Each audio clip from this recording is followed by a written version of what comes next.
푸놈크롬 푸놈크롬. 푸놈크롬은 캄보디아 앙코르 지역에 있는 톨레사 포수 남쪽 기슭에 위치한 언덕과 그 위에 있는 사원을 말합니다.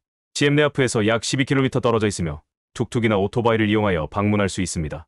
푸놈크롬 언덕은 해발 137m 높이의 언덕으로 높지는 않지만 주변이 모두 평지라 톨레사 포수와 주변 평야를 한눈에 조망할 수 있습니다.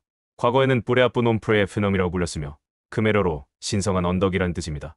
고대 힌두교에서는 산이 우주의 중심이며 신들이 거주하는 신성한 공간이라고 여겼습니다. 푸놈크롬 사원을 산꼭대기에 건설함으로써 신들에게 더 가까이 다가가고자 하는 염원을 표현했을 것입니다.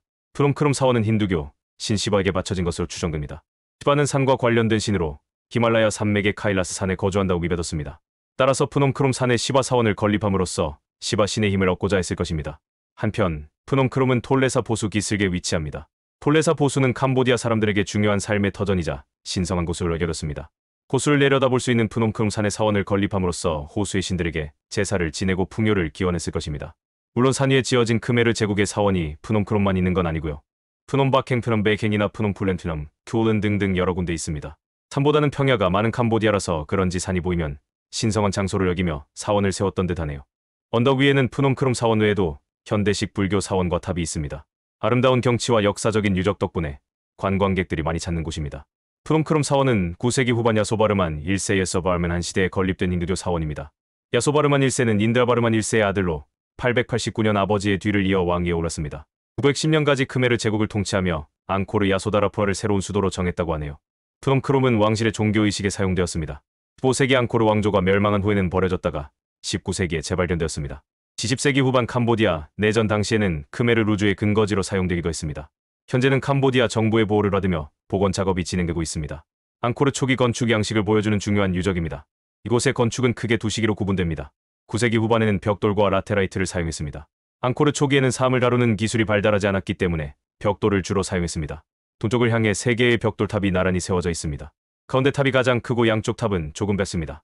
탑은 기단 위에 세워져 있으며 기단은 라테라이트로 만들어졌습니다. 탑 내부에는 신상을 모시는 공간이 있었을 것으로 추정됩니다. 탑 주변에는 회랑과 담장이 있었지만 현재는 많이 훼손된 상태입니다. 벽돌을 쌓아 만든 기하학적인 무늬와 힌두교, 신화와 관련된 조각들이 남아 있습니다. 푸놈바캥 사원과 유사한 양식을 보여줍니다. 후기시대 미상에 지어진 건축물도 있습니다. 사원의 북쪽과 남쪽에는 후대에 건축된 사암 건축물이 있습니다. 정확한 건립 시기는 알려져 있지 않습니다. 북쪽 건축물은 길쭉한 형태로 여러 개의 방으로 나뉘어져 있습니다. 남쪽 건축물은 정사각형 형태로 경장이었던 것으로 추정됩니다. 중앙에 작은 탑이 있습니다.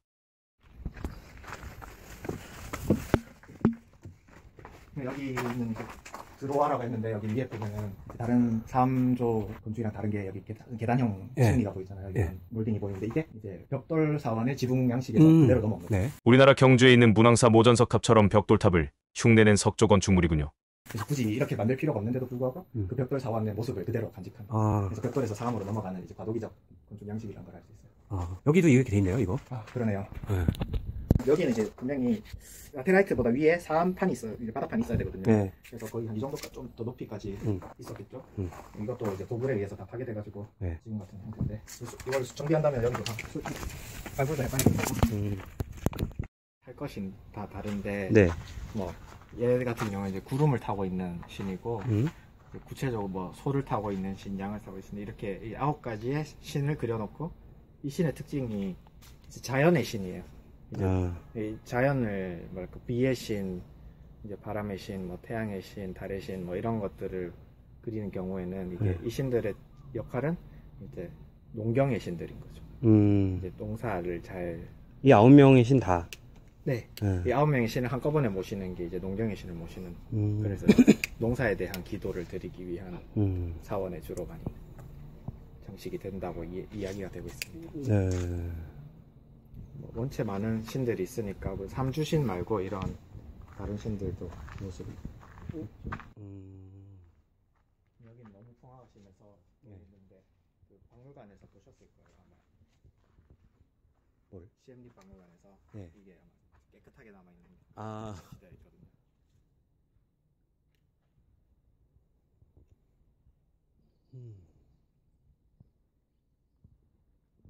그렇군요. 산 정상에다가 이렇게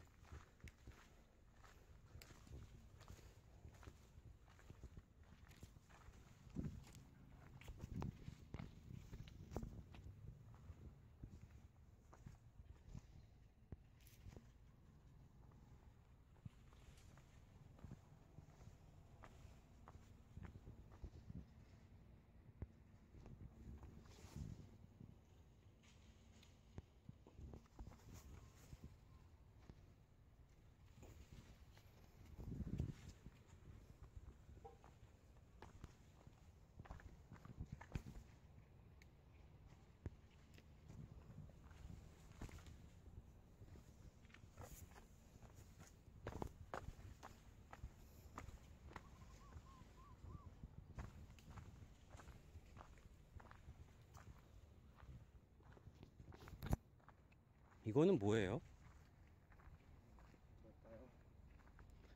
스투파 모양이네. 스투파까지 생겼네요. 예.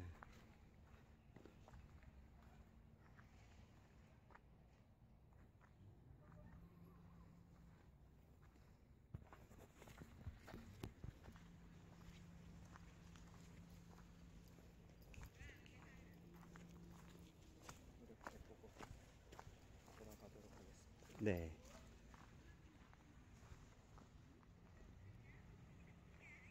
푸엄크롬에 있는 현대식 사원은 힌두교 사원이 아닌 불교 사원입니다. 현재의 캄보디아는 국민 대다수가 불교를 믿는 나라이기 때문에 푸엄크롬에도 불교 사원이 세워졌습니다. 현대식 사원은 전통적인 크메르 건축 양식과 현대적인 양식이 혼합된 모습으로 건축되었습니다. 불교 사원 근처에는 흰색의 큰 탑이 있습니다. 이 탑은 최근에 건립된 것으로 불교 신자들의 순례지 역할을 합니다. 저 입상은 야크샤, 예카, 한문으로 야차이의 차라고 합니다. 인도 신화 및 불교에 나오는 귀신 중 하나입니다. 사람의 눈으로는 볼 수 없고 초자연적인 힘을 지녔으며 자비롭지만 동시에 두려워할 요괴의 면도 있습니다. 공양공 약을 잘하는 사람에게는 제보사의 바울을 얻게 하거나 아이를 갖게 하는 힘이 있다고 하네요. 분명히 야차인데. 야차? 예. 우리나라에도 이제 삼신 할머니 이런 것들을 아, 야차라고 하잖아요. 예. 힌두교에 있는 이제 악마는 아니고 좀 요괴 같은 거 그거의 일환인 것 같은데 불교의 이야기 자타카 이야기 이런 거 보면은 좀 그 야차를 중심으로 해서 이제 그 불법에 기이한 야차들 이야기 많이 나오잖아요. 네. 그래서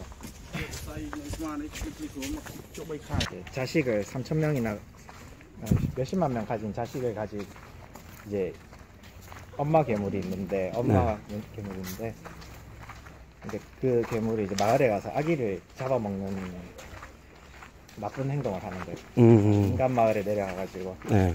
그래서 부처님이 자타카 이야기 중에 하나인데 부처님이 이제 그 아기를 잡아먹는 괴물의 막내 아들을 이제 뭐 몇십만 명이나 있는 아들 중에 막내 아들을 이제 숨겨버렸어요. 그래서 이제 그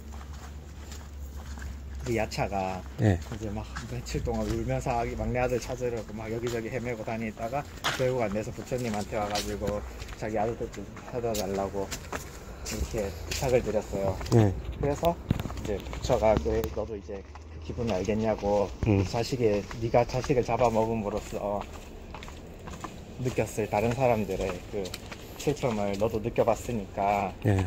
그러니까 다른 사람들 잡아먹지 마라 하면서 그 아기를 내줬어요. 숨겨놨던 아기를. 네. 그래서 그 야차가 이제 불법에 기이해서 이제 그 아기들을 보호해주는 야차가 되는 거예요. 그 야차 이름이 네. 지금 하리티. 하리티. 네, 하리티라는 야차의 이름. 근데 그게 우리나라 삼신할머니랑 동급이라고 보는 견해도 있거든요. 내려가는 길에 보이는 풍광이 멋집니다. 내려가다 보니 일주문이 보이네요. 여기서도 일주문이라고 부르는지는 모르겠지만요. 암튼 이문에는 크메르어로 푸놈크롬 사원은 로랑롱 스님 및 불자들에 의해 1996년에 재건되었다 라는 내용이 쓰여 있습니다. 등산을 하니 목이 마르네요. 내려오자마자 가까운 가게에 들려 음료수를 한잔하며 답사를 마쳤습니다. 이번 영상은 여기까지입니다. 함께 해주신 캄보디아 문화재 전문가 박동희 박사님께 감사드립니다.